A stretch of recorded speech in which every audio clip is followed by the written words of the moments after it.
सैयदना शेख मुहियुद्दीन अब्दुल कादिर जीलानी इस हदीस के तहत बात करते हैं और इरशाद फरमाते हैं गौसुल आजम कि मेरे नाना की इस हदीस का मतलब यह है कि अगर तुम आखिरी नमाज समझ के पढ़ोगे तो फिर वो नमाज तुम्हें मेराज तक ले जाएगी, वरना ये तुम्हारे सजदे मुर्गे की ठोंगों की तरह सजदे होंगे। मैं ये चाहता हूं कि आप जब यहां से उठें तो आपको सजदा करने का उतना तमीज हो जाए, तकरीबन जिन लोगों को नहीं है जितना होना चाहिए, हम सबको हो जाए, है ना। तो गुजारिश यही है कि ये उर्स है तो उर्स बाबरकत बाफैज होना चाहिए। अभी हमारे मुबारक हुसैन मुबारक साहब मदीने शरीफ से लौटे हैं, 4 मिसरे हैं, मदीने से लौटते वक्त कहे थे, हर सफर में याद आया घर मुझको, उनके कूचे में पर नहीं आया, और ऐसा लौटा था मैं मदीने से फिर कभी लौट कर नहीं आया। क्या कहने, अल्लाह अकबर, अल्लाह अकबर। तो हमारे मुबारक भाई अल्लाह इनको बरकत अता करे, हाजी साहब, तो इन्होंने बड़ा अच्छा पढ़ा है, बहुत अच्छे। तो आप जो लोग फिर खड़े हैं 2-3 लोग 10-15 मेरे 2 भाई, मेरे 2 बड़ा एहसान, बैठ जाओ, बड़ी मेहरबानी, बहुत मेहरबानी आपकी, बैठ जाओ। बस आप ऐसे ही बैठते रहोगे ना तो ये मजमा भर जाएगा देख देख के, बैठ जाओ। मेरी बहनें जो है वो एक तरफ एक कोना पकड़ ले, मेरी बेटियां मेरी बहनें वो एक कोना पकड़ ले उस तरफ का आखिर वाला, और आप बैठे। जिन लोगों के मोबाइल हो उनको वो साइलेंट अगर ना कर सकते हो तो बंद कर ले, तो बिल्कुल ही मसला ही खत्म हो जाएगा। खैर बड़ा अच्छा माहौल है, तो हो सकता है कि ये जिंदगी की आखिरी तकरीर हो सकता है ना, हो सकता है ना, हो सकता है ना। मेरे नबी पाक सल्लल्लाहु अलैहि वसल्लम एक जगह सफर में है और हुजूर ने इस्तिंजा किया है, फरागत हासिल की है, और उसके बाद मेरे नबी को वुजू करना है, तो वहां पानी 10-12 कदम दूर है। इमाम गजाली इस हदीस को लेकर के आए अहयाउल उलूम में, और वो कहते हैं कि अल्लाह के रसूल सल्लल्लाहु अलैहि वसल्लम जो है वो सामने पानी है 12-13 कदम दूर, मेरे नबी ने वहीं पे तयम्मुम कर लिया। हजरत अब्बास हुजूर के चचा साथ में थे, अर्ज करते या रसूल अल्लाह ये हिकमत समझ नहीं आई, पानी 12-13 कदम दूर है मगर इसके बावजूद आपने ये तयम्मुम फरमाया है, 12-13 कदम दूर तो पानी था। तो मेरे हुजूर की आंखों में आंसू आए और फरमाया मुझे उस पानी तक पहुंचने की उम्मीद नहीं है और मैं अपने रब की बारगाह में बेवुजू हाजिर नहीं होना चाहता। अल्लाह अकबर। हालांकि हुजूर को यह भी खबर है मैं कब मरूंगा और आप कब मरेंगे, जो जिस हाल में मरेगा उसी हाल में उठाया जाएगा।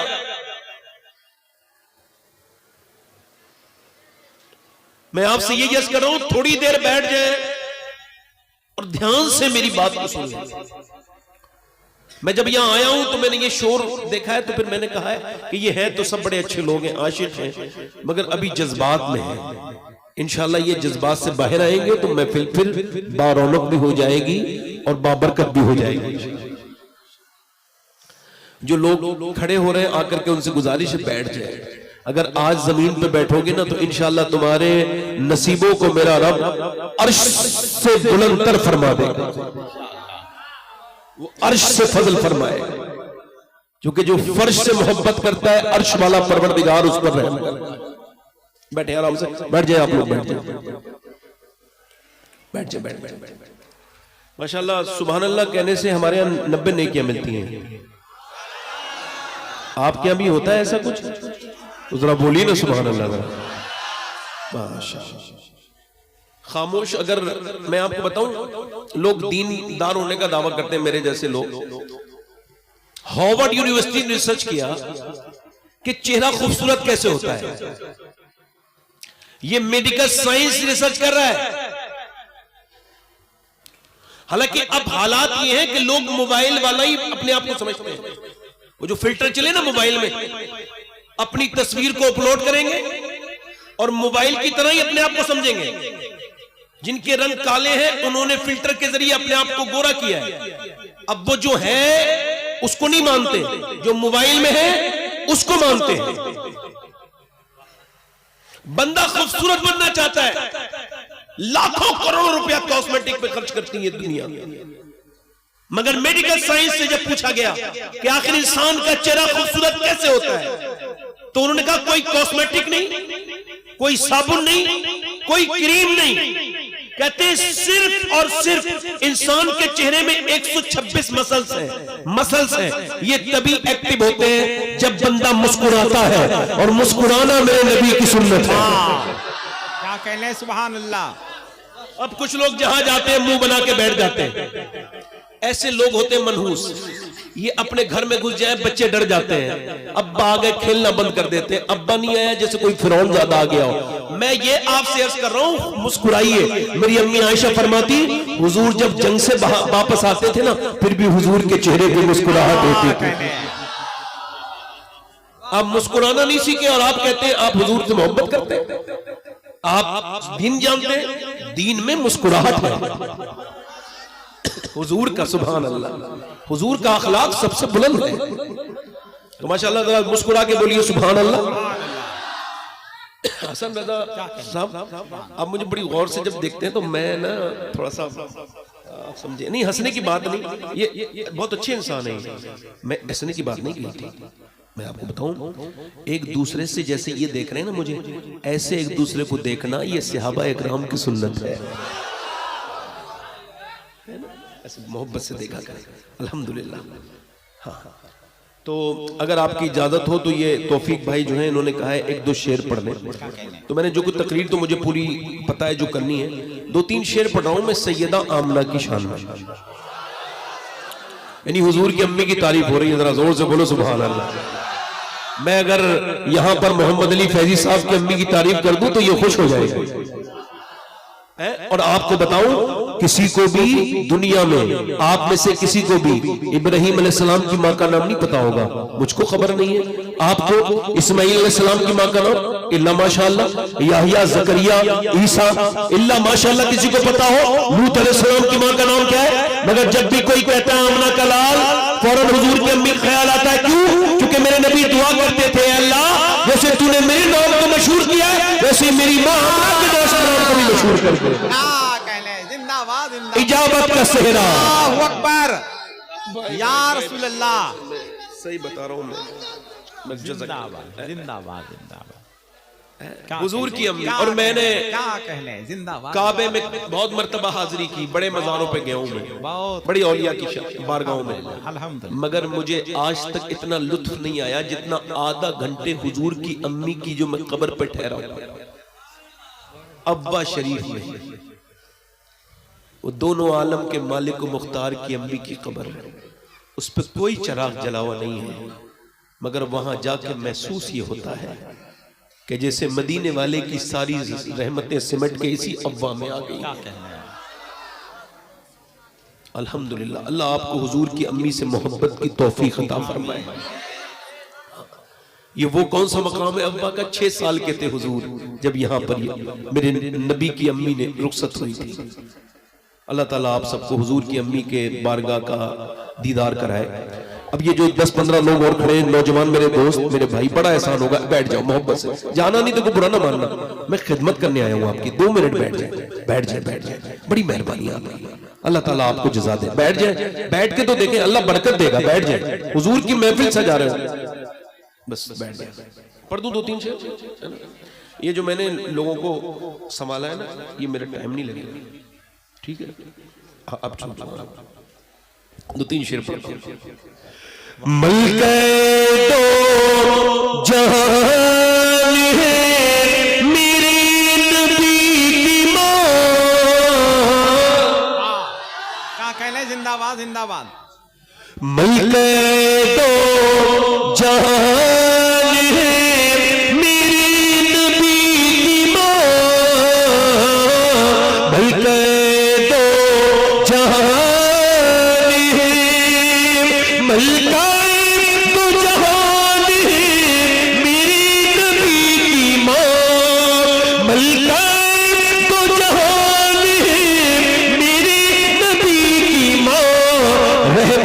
का साएबान है मेरी नबी की मां।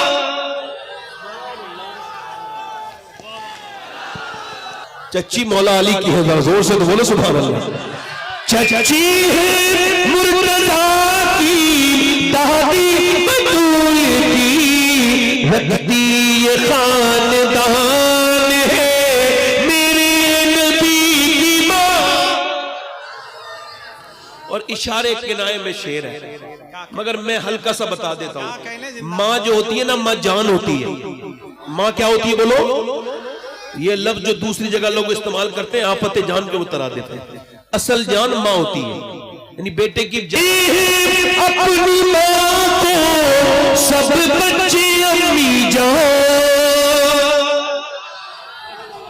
कहते हैं, अपनी मां को सब बच्चे अम्मी जान। सोचो कि किसकी जान है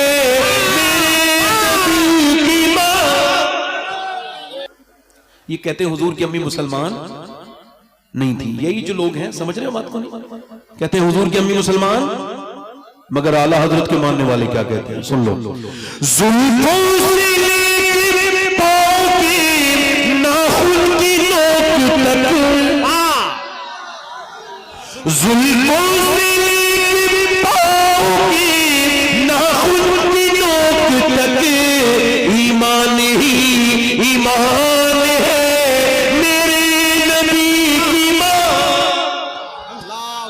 किया है। और मैं बहुत आसान लफ्जों में बात करता हूं, मैं ज्यादा काबिल भी हूं भी नहीं और ज्यादा काबिलियत में लाना भी नहीं चाहता।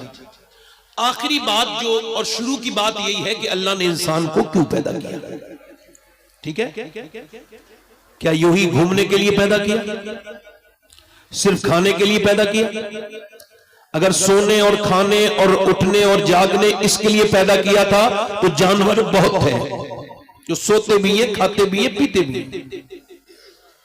क्या लम्हे फिक्रिया है, जिंदाबाद। क्यों पैदा किया अल्लाह ने इंसान को? इमाम मालिक फरमाते हैं इंसान एक बार नहीं 2 बार पैदा होता है। एक बार नहीं 2 बार पैदा होता है। एक बार तो तब पैदा होता है जब वो अपनी मां के पेट से पैदा होता है। एक बार तब पैदा होता है जब वो ये पहचान ले कि क्यों पैदा किया गया है, या यूं कहा जाए एक बार तो तब पैदा होता है जब वो उमर बिन खत्ताब होता है, और एक बार तब पैदा होता है जब वो मदीने में फारूक आज़म बनता है। नारे तकबीर, नारे रिसालत, फैजाने सरकार फारूक आज़म, उर्से सईदे मिल्लत। क्या कहने, जिंदाबाद जिंदाबाद जिंदाबाद जिंदाबाद। यानी एक बार तो वो तब पैदा होता है जब उसको जाहिरी तौर से ईमान उसके पास नहीं होता, और एक बार वक्त तब पैदा होता है जब वो जान ले कि उमर दुनिया में आया क्यों। क्या कहने, इसका मतलब यह है कि हम मुसलमान हैं मगर हमको खबर नहीं कि हमको पैदा क्यों किया गया है। आपकी वॉशिंग मशीन, आपकी फ्रिज, आपकी वॉशिंग मशीन, आपकी कार, आपकी मोटर बाइक, ये सारी चीजें आपके काम की हैं। इंसान ने इंसान के लिए जो कुछ भी बनाया वो सब बामकसद है, बेमकसद नहीं है। तो अल्लाह के बंदो ये बताओ कि अल्लाह ने इंसान को बेमकसद बनाया है? बेमकसद बनाया है?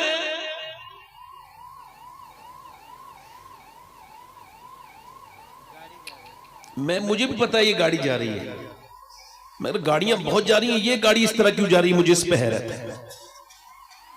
अल्लाह लोगों को शऊर अता फरमाए, अक्ल अता फरमाए, तभी तो मैंने हज़रत उमर का नाम लिया है। हाय हाय हाय यार, आजकल के लोग जो है ना वो खुद ही जो है ना अपने साथ लिए फिर रहे हैं वो जनाब इबलीस को, और हज़रत उमर वो है उन्हें देख के इबलीस रास्ता बदल देता है।